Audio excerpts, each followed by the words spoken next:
What are the 10 worst stadiums in the NFL? Even though the NFL has 32 teams, there are only 30 full-time stadiums because the New York Giants and the New York Jets share MetLife Stadium, and the Los Angeles Rams and the Los Angeles Chargers share SoFi Stadium. After a year of nothing but remote viewing, fans, once again, are able to watch their teams play live in our favorite venues. In today's video, we're going to talk about the 10 stadiums that aren't as exciting to visit. All 30 NFL stadiums are unique in their own ways. Turf, grass, covered, uncovered. AT&T Stadium is by far the most dreamy, Soldier Field is the oldest, and then, well, there are some stadiums that don't have a lot to offer in terms of excitement or creativity. Whether they're lacking in interesting features or plain boring, these are the 10 worst stadiums in the NFL. Number 10. MetLife Stadium, where both the Giants and Jets play. MetLife Stadium took over as the home for the Giants and Jets in 2010, and it was obviously a much-needed upgrade over Giants Stadium. But over a decade later, MetLife Stadium just doesn't stack up with most of the other new state-of-the-art NFL stadiums. We know the Giants and Jets are marketed as New York teams. The stadium is actually located in East Rutherford, New Jersey. MetLife is a giant hassle for fans to commute to. Remember the failed mass transit plan for Super Bowl 48 between the Broncos and the Seahawks? MetLife Stadium, which also hosted WrestleMania 35, also has awful turf quality. It's led to an alarming amount of injuries to notable players. Remember in 2020 in the game between the San Francisco 49ers and the New York Jets? The Niners lost Nick Bosa, Raheem Mostert, Solomon Thomas, and Jimmy Garoppolo to various ankle and knee injuries. Bosa's was a season-ending ACL tear, while Garoppolo was a high ankle sprain that largely derailed the 49ers season. Understandably, 49ers star Eric Armstead was fed up with the turf after the game, saying it's not the ideal location to play. That's enough to land MetLife on the bad stadium list. Number 9. Bank of America Stadium, Carolina Panthers. Even though it only opened up in 1996, Bank of America Stadium is one of the oldest NFL venues. The Panthers franchise played its inaugural 1995 season at Memorial Stadium. The home of the Clemson Tigers before moving to Bank of America in 96, the Panther blue-colored seats are nice and all, but this place doesn't really offer anything unique compared to the newer NFL stadiums. That's just how it is when you're much older than, say, SoFi or AT&T Stadium. Bank of America has undergone several necessary renovations over the years. However, in 2021, it was announced that the venue would undergo $50 million worth of renovations for the Charlotte FC Soccer Club. The changes will include the introduction of a 210-foot LD board. The soccer team will also get brand new locker rooms, though that obviously doesn't benefit the NFL club. Number 8. TIAA Bank Field, Jacksonville Jaguars. This has been the home of the Jaguars dating back to the 1995 inaugural season. Similar to Bank of America Stadium, this one just leaves a lot to be desired when you compare it to the newer, pricier NFL stadiums. Though we don't love the stadium itself, TIAA Bank Stadium has one of the league's premier locations. Adjacent to St. John's River, it's hard to beat that. Owner Sahid Khan wasted no time upgrading the stadium after he bought the team, throwing around $60 million in renovations. In 2014, the Jaguars revealed the world's largest video board, which measured 362 feet in length. And yes, TIAA Bank Field has a swimming pool. That stuff is pretty cool and all, but the stadium is outdated compared to most other venues, and thanks to the Jaguars' consistent struggles, the fan atmosphere is often dull and the team consistently ranks near the bottom in attendance. This stadium certainly isn't awful, and there are far worse venues across the professional sports world, but we just have to be real here. We don't have TIAA Bank Field on our bucket list. Other than the swimming pool, what else do you really want to go there for? But hey, perhaps Trevor Lawrence and Urban Meyer will give us a reason to go check it out in the future. But Tim Tebow sure got out of town fast. Number 7. Nissan Stadium, Tennessee Titans. After relocating from Houston in 1997, the franchise played 1 year at Liberty Bowl Memorial Stadium before moving to Vanderbilt Stadium in 1998. The Titans then moved into what is now called Nissan Stadium in 1999. The one beautiful thing about the stadium is the location in Nashville, right across from the downtown part of the city. It's right on the Cumberland River. You really can't ask for a much better view for a location, but otherwise the stadium and game day experience itself falls into the meh category. The franchise only recently returned to relevance under Mike Vrabel, Derrick Henry, and Ryan Tannehill. So, the atmosphere at Nissan Stadium isn't exactly anything special. The stadium itself lacks any special or intriguing features. If you want to be one of the premier stadiums in the NFL, you need something that really stands out. Nissan Stadium just doesn't have anything that does that. Number 6. Raymond James Stadium, Tampa Bay Buccaneers. The Bucs played at Tampa Stadium from 1976 to 1997 before moving to Raymond James Stadium.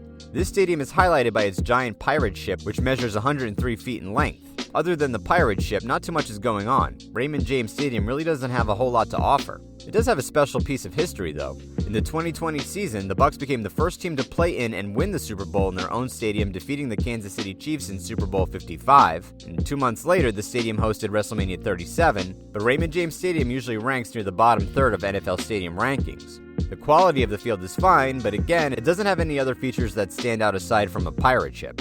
It was only introduced in 1998, but again, that's much older compared to all of these other beautiful stadiums. It could surely use some upgrades. Why not add a swimming pool like the Jaguars? Tom Brady could make some more viral videos of himself throwing the Lombardi Trophy across some water.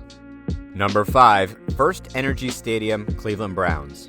FirstEnergy Stadium is one of the 2 NFL venues to open up in the final year of the millennium in 1999, coinciding with the Browns' reactivation into the NFL. Everyone knows how rowdy the dog pound can get. This city knows how to throw some epic tailgating parties, and it's especially admirable because the Browns have been the NFL's worst team in the 21st century. You simply have to love the way the city embraces its football team, even throughout the bad years. There's a reason they call this venue the Factory of Sadness, folks. But with all due respect to the franchise and its fans, FirstEnergy Stadium just doesn't do much for us compared to most other stadiums. It's not too old by any means, and it received a facelift following $125 million worth of renovations that finished in 2015. One bonus for tourists and locals is that the Rock and Roll Hall of Fame is right by the stadium, so you could easily tie that into a Browns game together in one day, but that doesn't make FirstEnergy Stadium itself that much better. It's rather vague in terms of features. It's really the fans that make the stadium atmosphere seem better than it is. Number 4. Highmark Stadium, Buffalo Bills. There's no denying that the Bills fan base is among the rowdiest and most passionate in all of sports. But this ranking isn't based solely on fan noise and atmosphere. Overall, Highmark Stadium just leaves quite a bit to be desired. Highmark Stadium, which opened in 1973, is the 4th oldest stadium in the NFL. Only Soldier Field, Lambeau Field, and Arrowhead stadiums are older. But while these 3 venues carry a ton of historic significance and an incredible game day experience, Highmark Stadium doesn't exactly stack up. This is simply an old and outdated stadium with very few enticing features to go with it. Highmark Stadium just hasn't really modernized in any way over the years, as most Bills fans know. However, there's been plenty of talk of a new stadium coming up in the future. Highmark Stadium has been home to plenty of great memories, but unless it undergoes some major renovations, they're staying on this list. The simple solution is to build a new venue. Number 3. Paul Brown Stadium, Cincinnati Bengals. This venue opened in 2000, 1 year after the interstate rival Cleveland Browns opened up their new stadium. This place is named after Browns and Bengals franchise icon Paul Brown, who founded the Cincinnati football team and even briefly served as their president. The jungle is barely over 2 decades old, but it certainly seems a lot older when you compare it to the NFL's top stadiums. Paul Brown Stadium has a capacity of 65,535. The Bengals almost never come close to selling out, however. In 2019, the team averaged just 47,179 fans per game, the second lowest mark in the NFL. That obviously has a lot to do with the constant losing and questionable ownership of Mike Brown. And it's not as if Paul Brown Stadium offers special state-of-the-art amenities that would make you want to go to the game other than the purpose of seeing a Bengals game. On the positive side, the stadium features 56 concession stands, so at least you're not waiting too long to get food or drinks. Speaking of which, the Bengals have reasonable prices for their concessions. Paul Brown Stadium could certainly use some cool upgrades. Number 2. Hard Rock Stadium, Miami Dolphins. There's a lot of history at Hard Rock Stadium. Miami fans are spoiled when it comes to great memories from Dan Marino and Don Shula. The venue has also held 6 Super Bowl games. Most recently, Super Bowl 54 between the Kansas City Chiefs and San Francisco 49ers. The history is there, but the overall quality of the stadium is not so great. Hard Rock Stadium, home of the Dolphins since 1987, is the 6th oldest stadium in the NFL.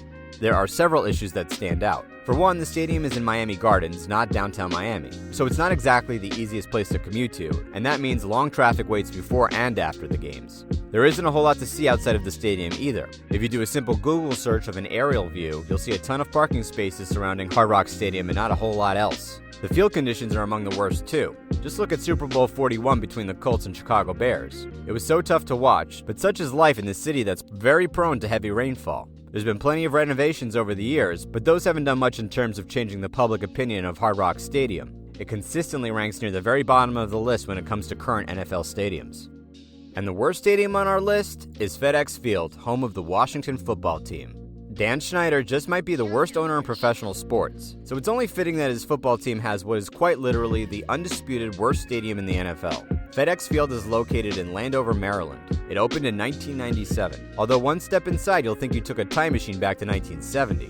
You don't have to be a Washington fan to know about all the ridiculous issues with commuting to this stadium. It's not a convenient location to access if you're using public transit. The playing surface is renowned for being the very worst in the league. Thankfully, in 2021, it was announced that the football team would replace the grass. So the location isn't super convenient, and Snyder briefly banned signs from the stadium because why should fans be allowed to have fun at a football game, especially when they've purchased overpriced tickets to watch a mediocre football team? Washington may have a very loyal fan base and all, and the fans would do their best to make the atmosphere special, but the long losing history, the stadium location, and Snyder's no fun policies all add up to one thing, and that is FedEx Field being the worst stadium in the NFL.